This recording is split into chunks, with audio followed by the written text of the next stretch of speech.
सत्य कहूँ तो मारने धावे, झूठ कहूँ जगपति आए। कबीरा का ये सत्य वचन कौन समझेगा और कौन बताए।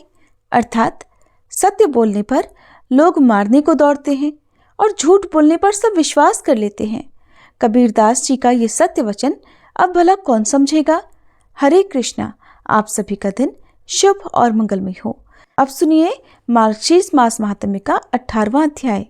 भगवान श्री कृष्ण ने जब राधा रानी को बताया कि कैसे राधा के नाम का उच्चारण करने वाला भक्त उनके प्राणों से भी बढ़कर उन्हें प्रिय है, तब राधिका जी ने कहा, प्रभु मुझे गोलोक की सारी बातें याद हैं, मैं सब जानती हूँ। मैं भला उन बातों को कैसे भूल सकती हूँ। जो आप मुझे सर्वरूपिणी बता रहे हैं वो सब आपके चरण कमलों की कृपा से ही संभव है। भगवान को कुछ लोग प्रिय नहीं होते और कुछ लोग बहुत प्रिय भी होते हैं। जैसे जो मेरा स्मरण नहीं करते, उसी तरह उन पर आपकी भी कृपा नहीं होती। आप तिनके को पर्वत और पर्वत को तिनका बनाने में भी समर्थ हो। देखिए, मैं खड़ी हूँ और आप सोए हुए हो। इस समय बातचीत में जो समय निकल गया वो एक एक क्षण मेरे लिए एक एक युग के समान है और मैं उसकी गणना करने में भी असमर्थ हूँ। आप मेरे वक्ष स्थल और मस्तक पर अपना चरण कमल रख दो। आपके विरह की अग्नि से मेरा हृदय शीघ्र ही दग्ध होना चाहता है। सामने जब आपके चरण कमलों पर मेरी दृष्टि पड़ी तो वह वहीं जम गई। फिर मैं क्लेश उठाकर भी उसे दूसरे अंगों को देखने के लिए वहां से अपनी दृष्टि को कहीं और ले जा ही नहीं सकी, अर्थात कुछ और देख ही नहीं सकी। फिर भी धीरे धीरे प्रत्येक अंग का दर्शन करके ही मैंने आपके शांत मुखारविंद पर दृष्टि अब डाली है। इस मुखारविंद को देखकर अब मेरी दृष्टि कहीं और जाने में बिल्कुल असमर्थ है। राधिका जी के ये वचन सुनकर पुरुषोत्तम श्री कृष्ण हंसने लगे। फिर वे श्रुतियों और स्मृतियों के मतानुसार बड़े ही हितकर वचन राधिका जी से बोले। भगवान श्री कृष्ण कहने लगे, भद्रे, मैंने पूर्व काल में वहां गोलोक में जो भी निश्चय किया था उसका खंडन नहीं होना चाहिए, वो बात अधूरी नहीं रहनी चाहिए। प्रिय, जरा तुम क्षण भर ठहरो, मैं तुम्हारा मंगल करूंगा। तुम्हारे मनोरथ की पूर्ति का समय अब स्वयं ही आ पहुंचा है। राधे, पहले मैंने जिसके लिए जो कुछ लिख दिया है और जिस समय उस मनोरथ की प्राप्ति का समय निश्चित कर दिया है, उस पूर्व निश्चय का खंडन तो मैं स्वयं भी नहीं कर सकता। फिर भला विधाता की तो बिसाती क्या है जो उसे मिटा सके। मैं तो विधाता का भी विधाता हूँ। मैंने जिनके लिए जो कुछ विधान कर दिया है उसका ब्रह्मादि देवता भी कदापि खंडन नहीं कर सकते। इसी बीच में श्री ब्रह्मा जी श्री हरि के अर्थात श्री कृष्ण के सामने आ गए। उनके हाथों में माला और कमंडल शोभा पा रहे थे। चारों मुखों पर मंद मंद मुस्कान खिल रही थी। निकट जाकर उन्होंने श्री कृष्ण को प्रणाम किया और अपने आगम के अनुसार उनकी स्तुति की। उस समय श्री ब्रह्मा जी के नेत्रों से आंसू झर रहे थे। संपूर्ण अंगों में रोमांच हुआ था और भक्तिभाव से उनका मस्तक भी झुका हुआ था। स्तुति और नमस्कार करके जगतदाता ब्रह्मा जी श्री कृष्ण की ओर निकट आ गए। उन्होंने फिर से अपने प्रभु को भक्तिभाव से प्रणाम किया।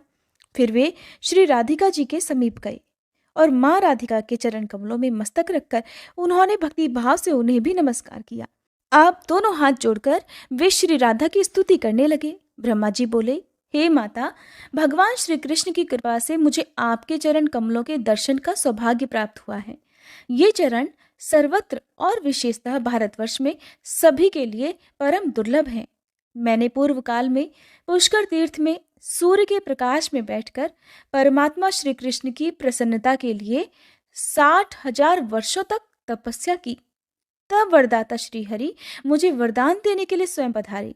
उनके वर मांगो ऐसा कहने पर मैंने प्रसन्नता पूर्वक अभीष्ट वर मांगते हुए कहा, हे गुणातीत परमेश्वर, जो सबके लिए परम दुर्लभ है, उन राधिका जी के चरण कमल का मुझे इसी समय शीघ्र दर्शन कराइए। मेरी ये बात सुनकर वे श्री हरि मुझ तपस्वी से बोले, वत्स, इस समय तो मुझे क्षमा करो। उपयुक्त समय आने पर मैं आपको श्री राधा के चरणार बिंदों के दर्शन अवश्य कराऊंगा। और ईश्वर की आज्ञा कभी निष्फल नहीं होती, इसीलिए मुझे आपके चरण कमलों के दर्शन आज प्राप्त हुए हैं। माते, आपके ये चरण गोलोक में और इस समय भारत में भी सबकी मनोवांछा के विषय हैं। सब देवियां प्रकृति की अंशभूता हैं, इसलिए वे निश्चय ही जन्य और प्राकृतिक हैं। आप श्री कृष्ण के आधे अंग से प्रकट हुई हो, इसलिए सभी दृष्टियों से श्री कृष्ण के ही समान हो। माँ, आप तो परमात्मा श्री कृष्ण की देह रूपा हो, अतः आप इनकी आधारभूता हो। माँ, इनके प्राणों से आप प्राणवती हो और आपके प्राणों से ये परमेश्वर श्री कृष्ण प्राणवान है। अहो, क्या किसी शिल्पी ने किसी कारण से इनका निर्माण किया है? कदापि नहीं। अंबिके, ये श्री कृष्ण नित्य हैं और आप भी नित्य हो। आप इनकी अंश स्वरूपा हो और ये भी आपके ही अंश हैं। मैं जगत सृष्टा ब्रह्मा स्वयं वेदों का प्राकट्य करने वाला हूँ। उस वेद को गुरु के मुख से पढ़कर लोग विद्वान हो जाते हैं, परंतु वेद अथवा पंडित आपके गुणों या स्तोत्रों का शतांश भी वर्णन करने में असमर्थ हैं। फिर दूसरा कौन आपकी स्तुति कर सकता है? स्तोत्रों का जनक है ज्ञान और सदा ज्ञान की जननी है बुद्धि। माँ राधे, उस बुद्धि की भी जननी आप हो, फिर भला कौन आपकी स्तुति करने में समर्थ होगा? जो ईश्वरों के भी ईश्वर परमात्मा है, उनकी योग्य और अयोग्यता पर भी समान कृपा होती है। जो पालन के योग्य संतान है, उसका क्षण क्षण में गुण दोष प्रकट होता है, परंतु माता और पिता उसके सारे दोषों को स्नेहपूर्वक क्षमा कर देते हैं। ऐसा कहकर जगत सृष्टा ब्रह्मा जी उन दोनों के सामने सर्ववांछित चरण कमलों को प्रणाम करके उनके ही सामने खड़े हो गए। जो मनुष्य श्री ब्रह्मा जी के द्वारा किए गए इस स्तोत्र का तीनों संध्याओं के समय पाठ करता है, वह निश्चय ही राधा माधव के चरणों की भक्ति और दास प्राप्त कर लेता है। अपने कर्मों का मूलोच्छेद करके सुदुर्जय मृत्यु को भी जीतकर समस्त लोगों को लांघता हुआ वह उत्तम गोलोक धाम में चला जाता है। भगवान नारायण कहते हैं, ब्रह्मा जी की स्तुति सुनकर श्री राधा ने उनसे कहा, हे विधाता, आपके मन में जो अभीष्ट हो वह वर मांग लो। राधिका जी की बात सुनकर जगत सृष्टा ब्रह्मा जी ने उनसे कहा, माँ, आप दोनों के चरण कमलों की भक्ति ही मेरा अभीष्ट वर है, उसे ही मुझे दे दीजिए। विधाता के इतना कहते ही श्री राधा ने तत्काल बहुत अच्छा कहकर उनकी वह प्रार्थना स्वीकार कर ली। तब लोकनाथ ब्रह्मा जी ने पुनः भक्तिभाव से श्री राधा को प्रणाम किया। उस समय उन्होंने श्री राधा और श्री कृष्ण के बीच में अग्नि की स्थापना करके उसे प्रज्वलित किया, अर्थात उस अग्नि को जलाया। फिर श्री हरि के स्मरण पूर्वक विधाता ने विधि से उस अग्नि में आहुति डाली। इसके बाद श्री कृष्ण पुष्प सैया से उठकर अग्नि के समीप बैठ गए। फिर ब्रह्मा जी की बताई हुई विधि से उन्होंने स्वयं भी हवन किया। उसके बाद श्री कृष्ण और राधा को प्रणाम करके ब्रह्मा जी ने स्वयं पिता के कर्तव्यों का पालन करते हुए उन दोनों से वैवाहिक मंगल कृत्य करवाए और 7 बार अग्निदेव की परिक्रमा करवाई। इसके बाद श्री राधा से अग्नि की परिक्रमा करवाकर श्री कृष्ण को प्रणाम करा के राधा जी को उनके पास बिठाया। फिर श्री कृष्ण से राधा जी का हाथ ग्रहण कराया और माधव से 7 वैदिक मंत्र पढ़वाए। फिर वेदा के विधाता ने श्री हरि के अर्थात श्री कृष्ण के वक्ष स्थल पर राधिका जी का हाथ रखवाकर राधा जी के पृष्ठ देश में श्री कृष्ण का हाथ रखवाया और राधा जी से 3 वैदिक मंत्रों का पाठ करवाया। फिर ब्रह्मा जी ने पारिजात के पुष्पों की अजानुलंबिनी अर्थात घुटनों तक लंबी माला श्री राधिका के हाथ से श्री कृष्ण के गले में डलवाई। फिर कमल जन्मा विधाता जी ने पुनः श्री राधा और श्री कृष्ण को प्रणाम करके श्री कृष्ण के हाथ से श्री राधा के कंठ में मनोहर माला डलवाई, अर्थात उन दोनों की जयमाला करवाई।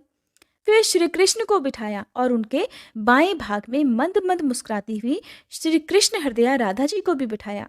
इसके बाद उन दोनों से हाथ जुड़वाकर 5 वैदिक मंत्र पढ़वाए। फिर विधाता ने पुनः श्री कृष्ण को प्रणाम करके जैसे पिता अपनी पुत्री का दान करता है, उसी प्रकार राधिका जी को उनके हाथ में सौंप दिया और भक्तिभाव से वे श्री कृष्ण के सामने खड़े हो गए।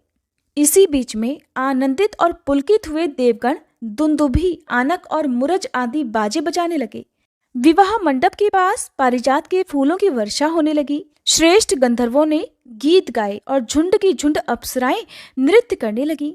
ब्रह्मा जी ने श्री हरि की स्तुति की और मुस्कुराते हुए उनसे कहा, आप दोनों के चरण कमलों में मेरी भक्ति बढ़े, बस यही मुझे दक्षिणा दीजिए। ब्रह्मा जी की बात सुनकर स्वयं श्री कृष्ण ने उनसे कहा, हे ब्रह्मा जी, मेरे चरण कमलों में आपकी सुदृढ़ भक्ति हो। अब आप अपने स्थान को जाओ, आपका कल्याण होगा, इसमें संशय नहीं।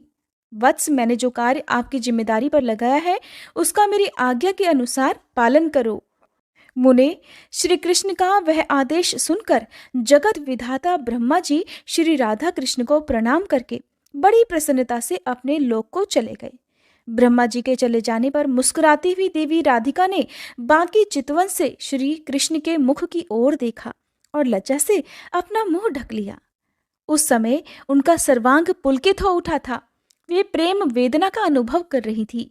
श्री कृष्ण को भक्ति भाव से प्रणाम करके श्री राधा उनकी शैया पर गईं। वहां चंदन, अगरू, कस्तूरी और केसर का अंगराग रखा हुआ था। श्री राधा ने श्री कृष्ण के ललाट में तिलक करके उनके वक्ष स्थल में चंदन लगाया। फिर सुधा और मधु से भरा हुआ मनोहर रत्न पात्र भक्ति पूर्वक श्री कृष्ण के हाथ में दे दिया। जगदीश्वर श्री कृष्ण ने उस सुधा का पान किया। इसके बाद श्री राधा ने कपूर आदि से सुवासित सुरम्य तांबूल अर्थात पान श्री कृष्ण को दिया। श्री कृष्ण ने उसे सादर भोग लगाया। फिर उनके दिए हुए सुधारस का मुस्कुराती हुई श्री राधा ने आस्वादन किया। साथ ही उनके दिए हुए तांबूल को भी श्री कृष्ण के सामने ही खाया। जब भी विवाह होता है तो जो भी नवदंपति होते हैं विवाह के समय उन्हें पान दिया जाता है। अपने सभी आराध्य देवी देवताओं को भी पान अर्पित किया जाता है। ये शुभ मांगलिक कर्मों में बहुत ही एक अच्छी परंपरा है जो हमारे रीति रिवाजों में भी है। आपने देखा होगा कि कई बार पान से बारात का स्वागत किया जाता है, सभी बारातियों को पान दिया जाता है। अगर आपने शिव महापुराण की कथा हमारे चैनल पर सुनी होगी तो उसमें भी आपने इसका वर्णन जरूर सुना होगा। तो जब भगवान श्री कृष्ण ने भी राधा रानी को पान अर्पित किया तो उन्होंने भी अपने आराध्य के सामने उस पान को बड़ी प्रसन्नता से खा लिया। श्री कृष्ण ने प्रसन्नता पूर्वक अपना चबाया हुआ पान भी श्री राधा को दे दिया और बड़ी भक्ति से श्री राधा ने उस चबाए हुए पान को बड़ी प्रसन्नता से खाया और उनके मुखारविंद मकरंद का पान किया। इसके बाद मधुसूदन ने भी श्री राधा से उनका चबाया हुआ पान मांगा, परंतु श्री राधा ने नहीं दिया। वे हंसने लगी और बोली, क्षमा कीजिए प्रभु। माधव ने फिर राधा के हाथ से वह रत्नमय दर्पण ले लिया जो उनके हाथ में था। श्री राधिका ने भी माधव के हाथ से बलपूर्वक उनकी मुरली छीन ली। राधा ने माधव का और माधव ने फिर राधा का मन मोह लिया। कैसी अद्भुत लीला है। प्रेम मिलन के पश्चात राधा जी ने प्रसन्नता पूर्वक परमात्मा श्री कृष्ण को उनकी मुरली वापस लौटा दी। श्री कृष्ण ने भी राधा जी को उनका दर्पण और उज्जवल क्रीड़ा कमल दे दिया। उनके केशों की सुंदर वेणी बांध दी और उनके सुंदर मस्तक पर सिंदूर का तिलक लगाया। बड़े ही विचित्र पत्र रचना से युक्त सुंदर वेश उनका संवार दिया। उन्होंने जैसी वेश रचना की यानी कि जैसी वेशभूषा की उन्होंने रचना की, जैसे उन्होंने राधा जी को सजाया था उसे तो विश्वकर्मा जी भी नहीं जानते, फिर भला सखियों की तो बात ही क्या है। श्री कृष्ण ने तो अपनी प्यारी राधिका को सुंदर वेशभूषा से सुसज्जित कर दिया।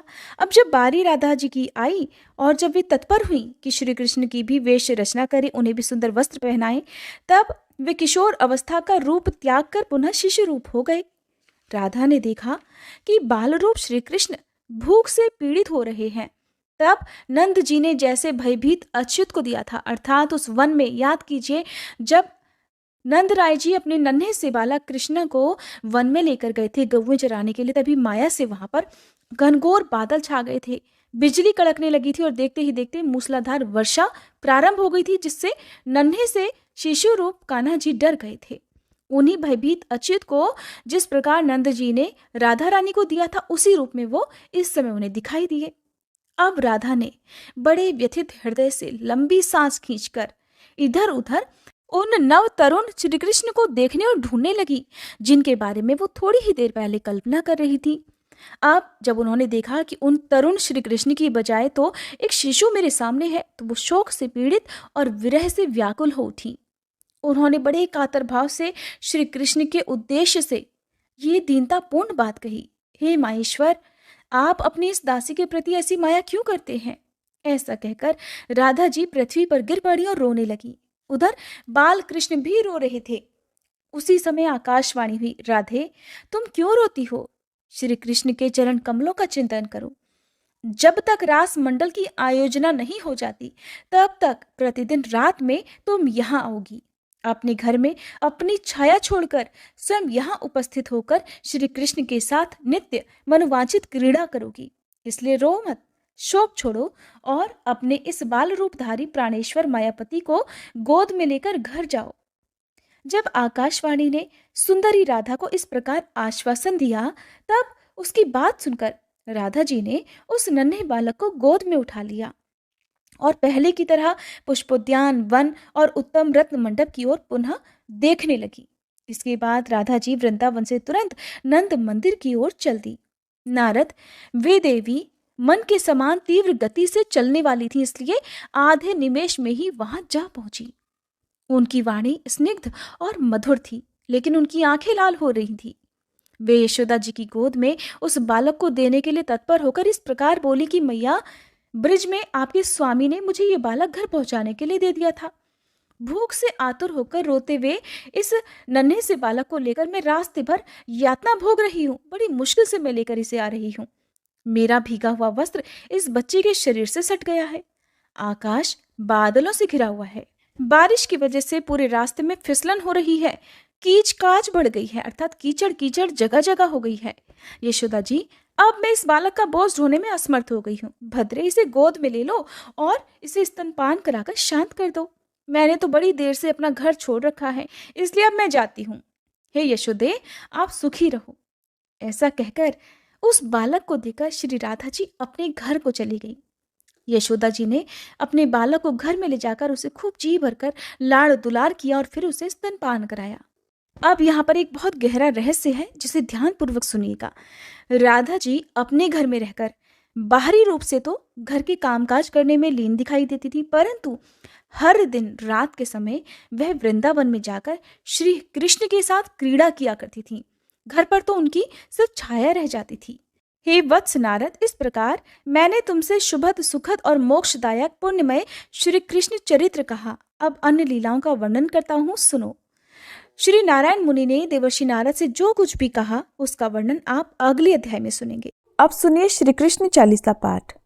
बंशी शोभित कर मधुर, नील जलद तन श्याम, अरुण अधर जनु बिंबा फल, नयन कमल अभिराम, पूर्ण इंद्र अरविंद मुख, पीतांबर शुभ साज, जय मन मोहन मदन छवि, कृष्ण चंद्र महाराज। जय यदुनंदन, जय जगवंदन, जय वसुदेव देवकी नंदन, जय यशोदासुत नंद दुलारे, जय प्रभु भक्तन के धृग तारे, जय नट नागर नागनथैया, कृष्ण कन्हैया धेनु चरैया, पुनि नख पर प्रभु गिरिवर धारो, आओ दीनन कष्ट निवारो, वंशी मधुर अधर धरि तेरी, होवे पूर्ण मनोरथ मेरो, आओ हरि पुनि माखन चाखो, आज लाज भारत की राखो, गोल कपोल चिबुक अरुणारे, मृदु मुस्कान मोहिनी डारे, रंजित राजीव नयन विशाला, मोर मुकुट वैजंती माला, कुंडल श्रवण पीत पट आछे, कटी किंकणी काछन काछे, नील जलज सुंदर तन सोहे, छवि लखि सुर नर मुनि मन मोहे, मस्तक तिलक अलक घुंघराले, आओ कृष्ण बांसुरी वाले, करी पय पान पूत नहीं तार्यो, अका बका कागा सुर मार्यो, मधुवन जलत अग्नि जब ज्वाला, भय शीतल लखित ही नंद लाला, सुरपति जब ब्रज चढ़ियो रिसाई, मसूर धार वारी वर्षाई, लगत लगत ब्रज चहन बहायो, गोवर्धन नख धारी बचायो, लखिय सुदा मन भ्रम अधिकाई, मुख मह 14 भुवन दिखाई, दुष्ट कंस अति उधम मचायो, कोटि कमल जब फूल मंगायो, नाथी काली यही तब तुम लीने, चरण चिन्ह दे निर्भय कीन्हे। करी गोपिन संग रास विलासा, सबकी पूरन करी अभिलाषा। केतिक मह असुर संग हार्यो, कंस ही केस पकड़ दे मार्यो। मात पिता की बंदी छुड़ाई, उगर सेन कह राज दिलाई। मही से मृतक छहु सुत लायो, मातु देव की शोक मिटायो।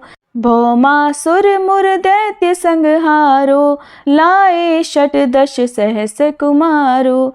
दे भी नहीं तृण चीर संहारा, जरा सिंधु राक्षस कह मारा। असुर बकासुर आदिक मार्यो, भक्तन के तब कष्ट निवार्यो। दीन सुदामा के दुख टार्यो, तंदुल 3 मूठ मुख डार्यो। प्रेम के साग विदुर घर मांगे, दुर्योधन के मेवा त्यागे। लखी प्रेम की महिमा भारी, ऐसे श्याम दीन हितकारी। भारत के पारथ रथ हाके, लिए चक्र कर नहीं बल ताके। निज गीता के ज्ञान सुनाए, भक्तन हृदय सुधा वर्षाए। मीरा थी ऐसी मत वाली, विष पी गई बजा कर ताली। राना भेजा सांप पिटारी, शालिग्राम बने बनवारी।